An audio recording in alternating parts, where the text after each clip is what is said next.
આપણે જાણીએ છીએ કે ગુજરાતમાં જ્યારે કાળઝાળ ગરમી પડી રહી છે, પણ વાતાવરણમાં બહુ જલ્દી બદલાવ આવવાનો છે અને એવું માનવામાં આવે છે કે 11 થી 15 મે સુધીમાં છે એ માવઠું આવવાની પણ પૂરેપૂરી શક્યતા છે અને એનું કારણ છે સાયક્લોનિક જે સર્ક્યુલેશન થઈ રહ્યું છે. હવે આ બાબતે હવામાન આગાહીકાર અંબાલાલ પટેલે શું આગાહી કરી છે વાતાવરણને લઈને, તાપમાનને લઈને, આવો જાણીએ.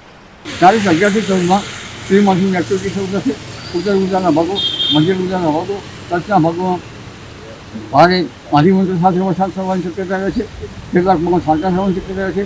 ઉત્તર ભારતમાં ખતરનાક વીજ પ્રપાત સાથે આંધી વંટોળની શક્યતા રહે છે.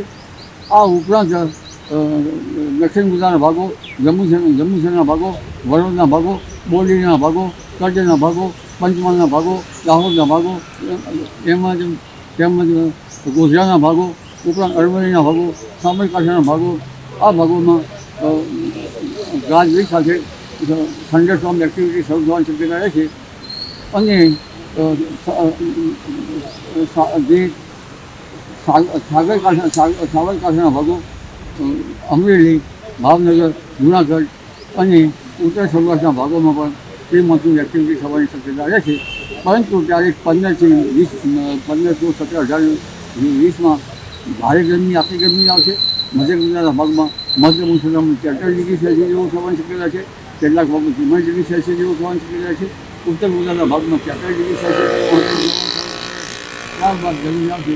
અને તારીખ 24 મેથી 5 જૂન વચ્ચે રોહિણી નક્ષત્રનો વરસાદ કેટલાક ભાગમાં થશે.